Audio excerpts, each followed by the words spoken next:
So this takes us to our next panelist, who is from police department, and this is very unique perspective because police के साथ हमारा जो public का interaction होता है वो हमेशा पावर का रिलेशनशिप होता है कि पुलिस के पास आप जाते हैं कुछ उनको रिपोर्ट करने के लिए, और जब भी पुलिस के साथ आपका जो जो इंटरेक्शन होता है वो कोई खुशगवार नहीं होता अनलेस कि पुलिस ऑफिसर जो है वो आपका फैमिली मेंबर हो या आपका दोस्त हो। And I have had the privilege to be very good in excellent mentorship, I must say, relation with Kamran Adil, who is now working as DIG in Islamabad, and he is a police officer who is also a scholar. तो soldier statesman की या soldier scholar की आपने बातें बहुत सुनी होंगी, वो तारीख में बहुत हैं, लेकिन police officer and scholar who's trained at Oxford and routinely elaborates on contemporary legal issues both at local and international level, that is very unique, and we are very glad that Kamran Adil spared some time from his very busy duties, and he will elaborate to us the perspective from police point of view. Over to you, Kamran Adil. Thank you very much, Zubair. As usual, you are very kind in your, very generous in your comments. मुझे advantage था कि I am the last speaker, advantage भी है और थोड़ा सा आपको वो भी करना पड़ता है, you have to be very patient to wait for your turn. बहुत अच्छी बातें हुई। मुझे फील होता है कि अगर आप मुझे इस सेशन में एज अ प्रैक्टिशनर ट्रीट करें तो ज़्यादा अच्छी बात होगी। जो इतने भी लोग थे, they were all very good, they made their points very elaborate. लेकिन मैं जब भी ऐसे फॉरम्स पे जाता हूँ, बात करता हूँ, तो मुझे फीलिंग मेरी ये है कि प्रैक्टिशनर का पॉइंट ऑफ व्यू इसमें नहीं होता। उस प्रैक्टिशनर का ताल्लुक चाहे पुलिस के साथ हो, चाहे उसका ताल्लुक सिविल सोसाइटी के किसी सेगमेंट के साथ हो, उसका ताल्लुक प्रिजन के साथ हो, कोर्ट के साथ हो, प्रैक्टिसिंग लॉयर के साथ हो, तो मुझे लगता है कि वो वाला पहलू हमेशा कम डिस्कस होता है।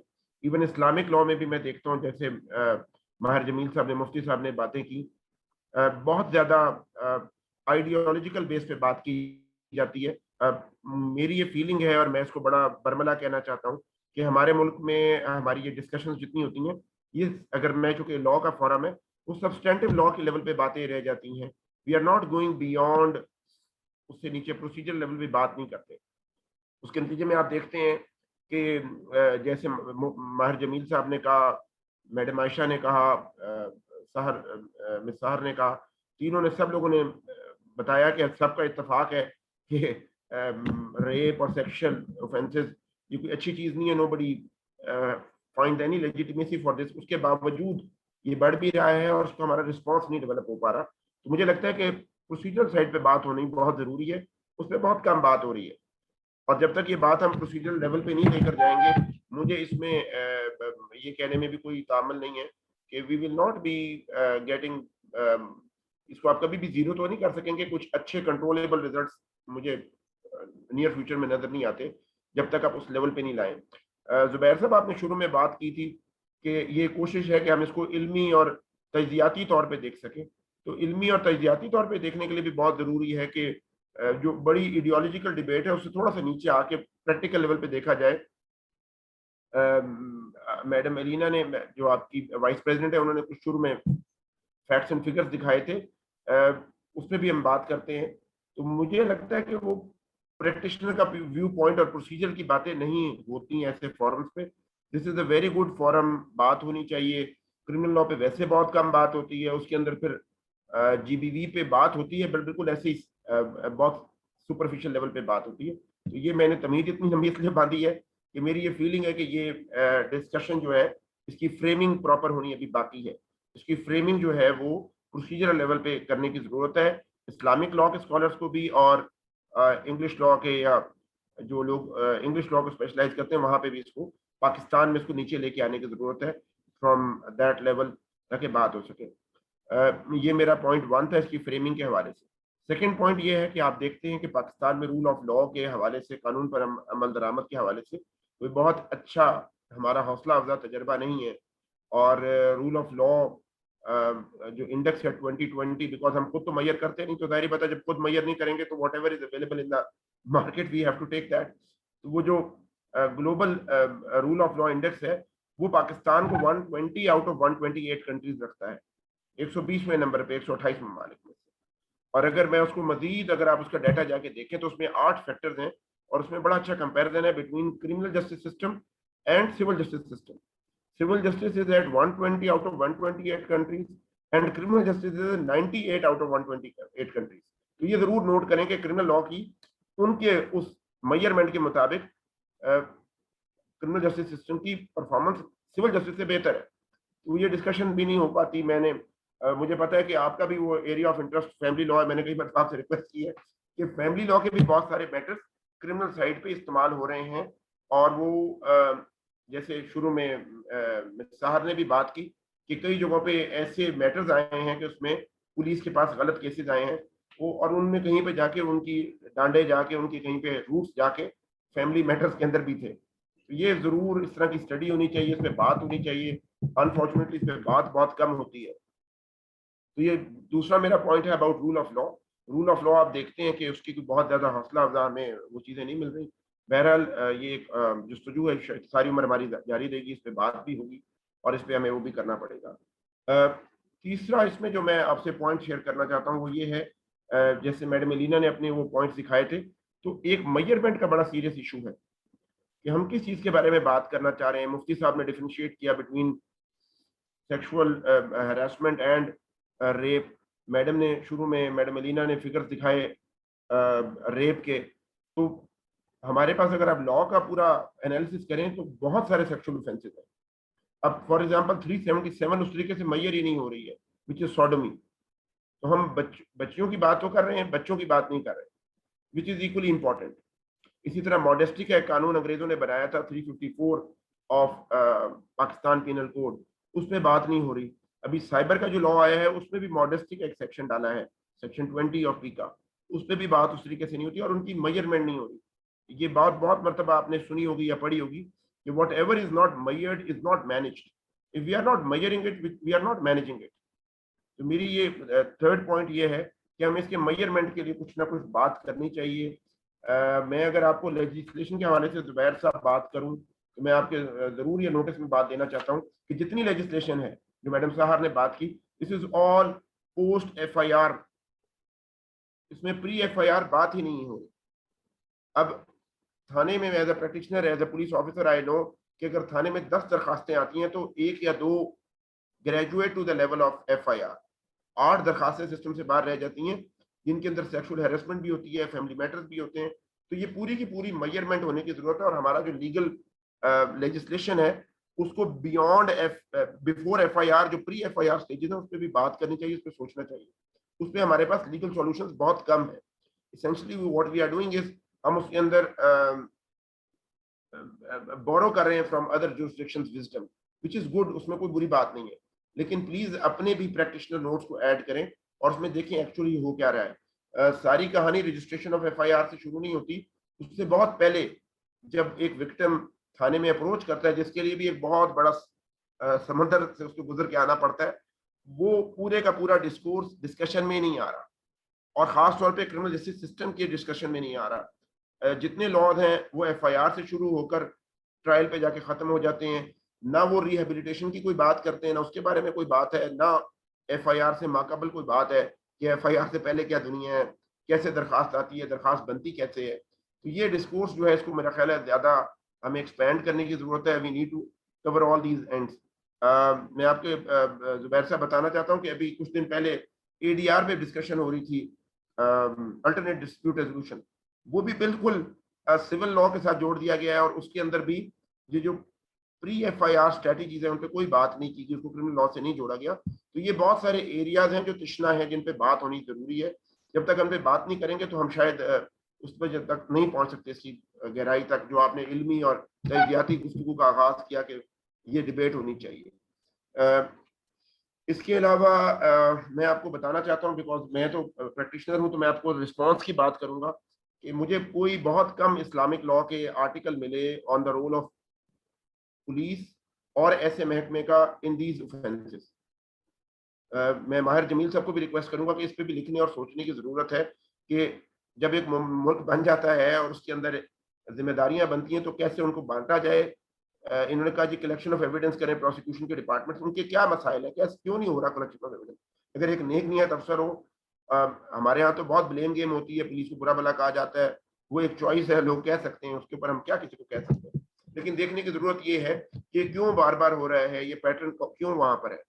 क्या क्या पुलिस ऑफिसर्स की, प्रोसिक्यूटर्स की, जजेस की बेटियां बहनें नहीं है? क्या वो इन चीजों को नहीं समझते? क्या वो सोसाइटी का हिस्सा नहीं है? तो ये थोड़ा सा इस डिस्कोर्स को बियॉन्ड ब्लेम गेम लेके जाने की जरूरत है। हम बहुत ब्लेम ओरिएंटेड बातें करते हैं, प्रोसीजर की बातें नहीं करते। मैं आपको एक एग्जांपल देता हूँ कि आजकल बहुत ज्यादा डिस्कशन होती है डीएनए की। DNA is just one part of the bigger scheme of forensics. और DNA is a very expensive business. हमारे जैसे गरीब मुल्क में आप एक एक केस में 1200 डीएनए नहीं कर सकते, और टाइम कंज्यूमिंग एक्सरसाइज है। वक्त के साथ साथ चीजें बहुत बदल रही होती हैं। सूर्य असर का हवाला है कि जी वक्त की कसम अल्लाह ताला ने खाई है, तो वो उसकी कोई वजूहत है। वक्त is very important, time is very important. आपकी रेस लगी होती है टाइम के साथ, उस हवाले से डिस्कशन करना बहुत जरूरी है। तो डीएनए की तक सारे हमने उसको महदूद कर दिया। ये जो 2016 के कानून का जिक्र मिस साहर ने किया था, इसमें डीएनए के हवाले से तो कुछ चीजें ऐड की गई, लेकिन मेडिकल लीगल एविडेंस को स्ट्रेंथन नहीं किया, which is more easily recordable and which is more easily collectable, which is more easily presentable in a court of law. उस पर बात बहुत कम हो रही है। तो बहुत डिबेट जो है वो आर्टिफिशियल सी हो जाती है। अगर 10,000 केसेस गॉड फॉरबिड होते हैं रिलेटेड टू सेक्सुअल ऑफेंसेस, तो उसमें डीएनए कितने केसों में लिया जा सकता है, कितने केसों में प्रोसेस किया जा सकता है, कितने केसों में उसको मंतकी अंजाम तक पहुंचाया जा सकता है, ये बात जरूर करनी चाहिए। मेडिको लीगल का ऊपर कुछ जजमेंट, एक जो जजमेंट मैडम ने बताई वो बहुत अच्छी जजमेंट आई है, मैडम आयशा मलिक ने जो लिखी है, और उसको फिर एंडोर्स भी किया सुप्रीम कोर्ट में। जस्टिस मंसूर अली शाह साहब ने अपनी एक और जजमेंट में बहुत अच्छे और भी ज्यादा बेहतर पैराए में। तो ये ठीक है, ये बहुत अच्छी बात है। इस्लाम भी डिग्निटी को, बहुत अजमत को, किसी भी चाहे मर्द हो या औरत, दोनों की डिग्निटी का इस्लाम इक्वली गुड दिफा करता है। लेकिन बात यह है कि इसको एज ए सोसाइटी आपने प्रोटेक्ट कैसे करना है। इन तमाम तालीमात के बावजूद अगर कोई इन बातों को ना माने तो how would you address that issue. अगर आपने किसी को समझा भी दिया, तालीम तबलीग भी कर दी, और उसकी आपने जैसे माहिर साहब कह रहे थे कि आपने उसकी पोर्नोग्राफी भी बंद कर दी, कपड़े भी अच्छे पहना दिए, उसके बावजूद अगर ये वाकयात होते हैं तो उनको कैसे रिस्पॉन्ड करना है। तो वो सोसाइटी में अगर 20 करोड़ लोगों का मुल्क है तो शायद कभी भी जीरो नहीं होगा figure in the real sense. तो ये जरूर इस पे बात करने की जरूरत है। और इसमें हमारी बात जो है वो सिर्फ और सिर्फ वो रह जाती है, अगर मेरी जब बात होती है काफी सारे सिविल सोसाइटी के लोगों से, तो वो कॉल सेंटर से आगे बात नहीं करते। एक पुलिस एक सेंटर बना दे, वहां पे फोन लगाओ, कॉलें हैं, हम कॉलें सुने, उसके बाद क्या होगा, उसके बाद बस। तो ये कॉल से आगे जाने के लिए इसलिए मैंने एक लफ्ज यूज किया था कि वैल्यू चेन, पूरी इसकी एक वैल्यू चेन है कि दरखास्त उसकी जो आमद है थाने में या किसी भी सेंटर में विक्टिम की, उसके बाद उसकी बात सुनना, उसकी विक्टिमोलॉजी करना, उसको लीगल एडवाइस देना, फिर उसको एफआईआर में कन्वर्ट करना, फिर उसके बाद उसको वो वाला तफ्तीशी देना जो इन अखलाकी मायारों पे पूरा उतरता हो, जैसे माहिर साहब ने बात की, जैसे मैडम आयशा ने बात की, जैसे मिस साहर ने बात की, कि उन सारे मायारों को, उन सारे थ्रेशोल्ड्स को समझता हो, सारी सेंसिटिविटीज को समझता हो, और उसके बाद फिर प्रोसिक्यूशन के साथ टीम वर्क है उस इन्वेस्टिगेटर का।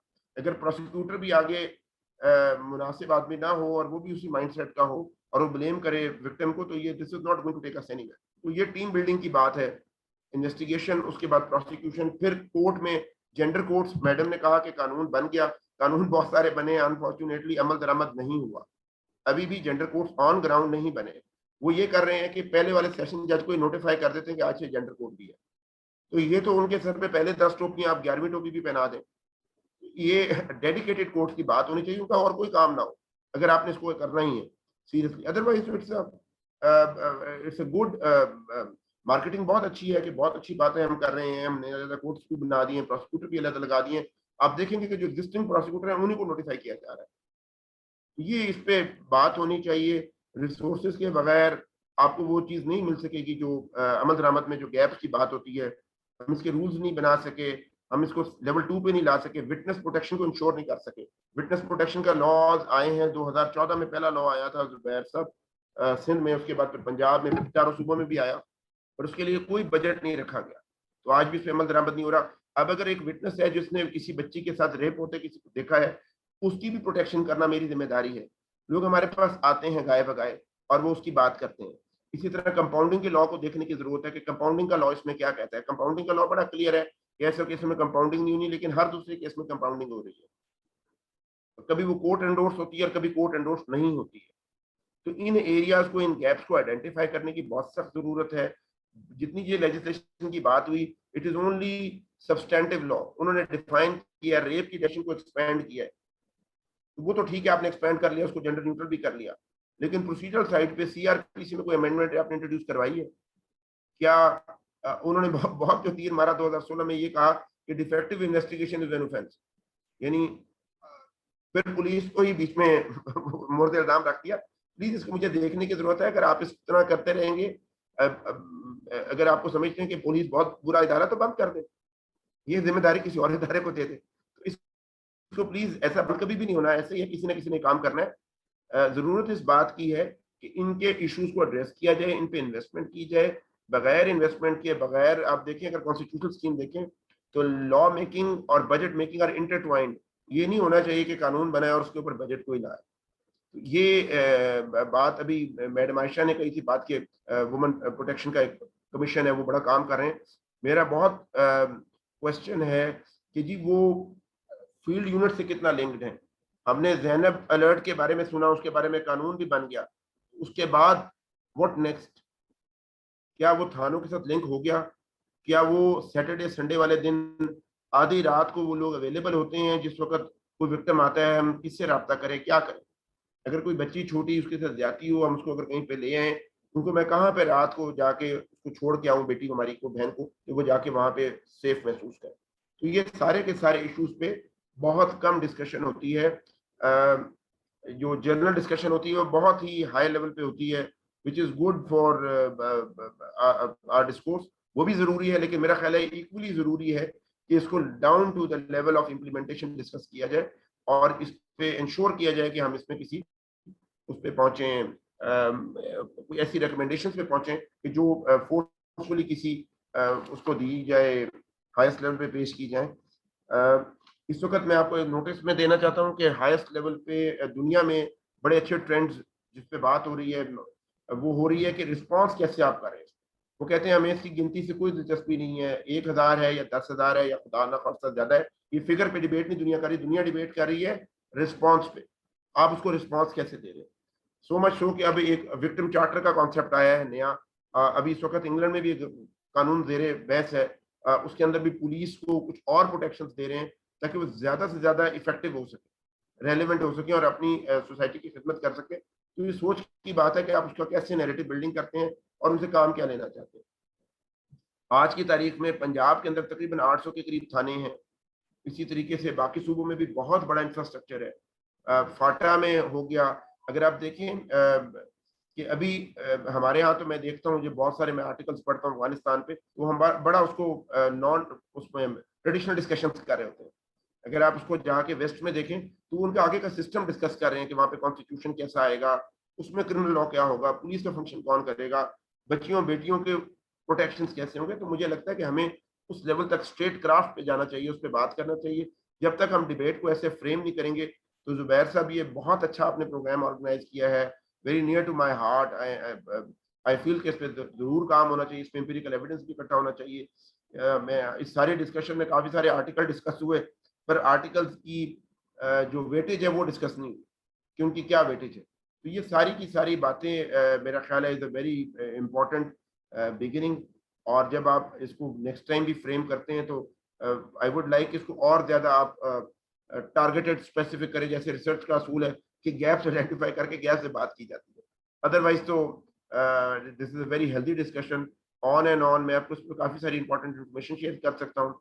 ये जो दोनों ऑर्डिनेंसेस इंट्रोड्यूस कराए गए लास्ट ईयर दिसंबर में, उस पर जब हम डिबेट करते हैं, मैं इन हाउस आपको बता रहा हूँ, क्वेश्चन ये आता है कि किसकी जिम्मेदारी है क्रिमिनल लॉ।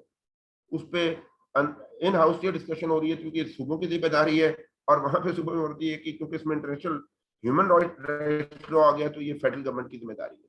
तो ये कंकरेंट है, आर्टिकल 142 ऑफ द कॉन्स्टिट्यूशन के मुताबिक इट्स अ कंकरेंट रिस्पॉन्सिबिलिटी, कोई भी इससे शाय अवे नहीं कर सकता। लेकिन इसको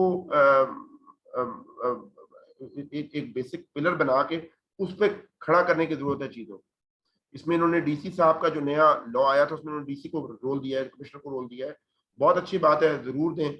लेकिन देखने की बात यह है कि काम किसका है, जिम्मेदारी किसकी है। वही वाली बात हमेशा से जो होती है कि रिस्पॉन्सिबिलिटी किसकी है। दुनिया का जो फॉर्मेट है वो ये है कि जहाँ अथॉरिटी होती है वहीं रिस्पॉन्सिबिलिटी होती है। ये कभी नहीं हो सकता कि अथॉरिटी किसी और की और रिस्पॉन्सिबिलिटी किसी और की। तो अगर आपने किसी को किसी काम के लिए रिस्पॉन्सिबल बनाना है तो उसकी अथॉरिटी पे भी डिबेट होनी चाहिए। तो इसके कॉन्स्टिट्यूशनल एंगल्स हैं जिन पे बात जरूर होनी चाहिए। मुझे बहुत फीलिंग है कि हमारी जो डिस्कशन है बहुत ही जनरल नेचर पे हैं। रेप की डिस्कशन में आपकी डेफिनेशन की जितनी भी डिस्कशन कर लूँ, it is not going to help me if I am not going to implement it in letter and spirit on the ground. और हमने नए वो डेस्क भी बना के देखे, लोगों को वेलकम करके भी देखा, पर पूरी वैल्यू चेन को अभी तक से एड्रेस नहीं हो सकी। लीगल में भी लॉ का मैंने आपको गैप बताया कि लॉ में प्री एफआईआर कुछ भी नहीं है, हालांकि उसके अंदर होना चाहिए। उसमें एडीआर रिजीम भी कवर्ड नहीं है। तो ये मेरी कुछ सजेशंस हैं। और obviously it's a very very important subject. मुझे लगता है कि इस पे बहुत बात करने की जरूरत है। सिंध में एक बहुत अच्छा काम हुआ कि उन्होंने सर्टिफाई किए हैं तफ्तीशी हजरात जो जीबीवी के केसेस सिर्फ देखेंगे, which is a one step forward. वो जो जैसे जाहिद असलम साहब का वहाँ जो डिपार्ट बना हुआ है लीगल एड सोसाइटी, उन्होंने एक काम किया, उन्होंने वो जीबीवी बेस्ड फंक्शन स्पेशलाइजेशन करके किया। तो ये बिल्कुल स्पॉट ऑन नीचे जाके एक इंटरवेंशन की जिससे उसके रिस्पॉन्स में बेहतरी आई। बाकी तो इसमें कोई शक नहीं है कि nobody can legitimise it, nobody can defend it, और उसमें तो there are no two opinions. मेरा ख्याल है जो कंसेंसस एरिया उनको छोड़ के जो अनइम्प्लीमेंटेड और पॉइंट्स ऑफ डिफरेंस है उनको हाईलाइट करना चाहिए और उन पे बात होनी चाहिए। जुबैर साहब, I think this is enough for my side, maybe I have consume more time. और Thank you very much. No, I think this is excellent, and you definitely have provided a different perspective. बिल्कुल framing के ऊपर कोई बात नहीं होती। सबसे पहले ये कि कानून बना दे, कानून बना दे, कानून बन गया और उसके बाद में जो है वो आपने अच्छी खासी तालियां वालियां बजा दी और कहा कि जी एनजीओज ने भी दिखा दिया, फॉरेन गवर्नमेंट्स को भी हमने दिखा दिया कि हमने लॉ पास कर दिया और बस। अब उसके लिए बजटिंग एलोकेट हुई है, उसका इंस्टीट्यूशनल स्ट्रक्चर क्या बना है, उसका इम्पैक्ट क्या हुआ है, उसके ऊपर कोई भी बात नहीं होती, ठीक है? तो आई थिंक हमारा पूरे का पूरा मकसद इस एक्सरसाइज का यही है कि हम एक अच्छा-सा डिस्कोर्स डेवलप करें, राइट? तो आई थिंक ये सिर्फ़ और सिर्फ़ आज का सेशन हमारा एक इंट्रोडक्टरी सेशन था। अब जो है वो हम हर एरिया के ऊपर अलग से सेशन करेंगे और हमारा जो रिसर्च सेंटर है ग्लोबल लॉ का, उसमें हम एक स्पेसिफिक टीम एलोकेट करेंगे कि जो सिर्फ और सिर्फ सेक्सुअल ऑफेंसेस इन पाकिस्तान के ऊपर रिसर्च करेगी over the period of next 6 months to 1 year, and then we will have a report. So, Kamran Adil, we will be very very grateful to you if you may help us with our research. So we shall have a dedicated team of 10 to 15 people who would be looking into different aspects of sexual offenses. So what we have learned from our discussion so far is that it's a very complicated issue. ठीक है कि जो जिनसी जराइम है उनको आप किसी एक line में किसी एक नुक्ता नजर से उसको नहीं समझ सकते। उनको ये कह देना कि जी वो खवातीन के कपड़ों की वजह से है या फिर जो है वो सिर्फ और सिर्फ डिविएंट बिहेवियर है, वो मुमकिन नहीं है। वो कॉम्बिनेशन हो सकता है बहुत सारे फैक्टर्स का। जैसा कि आयशा ने हमें बताया कि मल्टीपल फैक्टर्स हो सकते हैं। उसमें लर्न्ड बिहेवियर भी हो सकता है, उसमें डिविएंट बिहेवियर भी हो सकता है। उसमें बहुत सारे जो हैं सोशियोलॉजिकल और पॉलिटिकल पर्सपेक्टिव्स भी हो सकते हैं। और बाद में हमें जो साहर बता रही थी कि कैसे डिफरेंट लॉज जो हैं वो over the period of time हमने इम्प्लीमेंट किए और उसमें over the period of time एक अच्छी बात ये है कि उसमें चीज़ें जो हैं वो बेहतर हो रही हैं। लेकिन कामरान आदिल ने हमें बताया कि चीज़ें बेहतर तो हो रही हैं लेकिन उनको मज़ीद बेहतर किया जा सकता है फ़ोकस करके। और इसमें 3 चीज़ें आई थिंक इम्पोर्टेंट हैं। फर्स्ट ऑफ ऑल अंडरस्टैंडिंग, कि आप ज़रा इश्यू को समझें कि इश्यू है क्या? वो बहुत ही कॉम्प्लेक्स इश्यू है। वो हमारे प्राइम मिनिस्टर या हमारे किसी भी मिनिस्टर के बस से बाहर है कि उसको वो एक ही सेशन में एक इंटरनेशनल मीडिया ऑर्गेनाइजेशन के साथ उसको जो वो एक्सप्लेन करने की कोशिश करें। It's not the case, it's a very complicated issue and it need to be dissected. तो उसके लिए हमें एक्सपर्ट्स की जरूरत है, और global institute of law Oxford में हमारे पास वो एक्सपर्ट्स हैं। We will put them together and we will properly generate a report. Second is मयरिंग।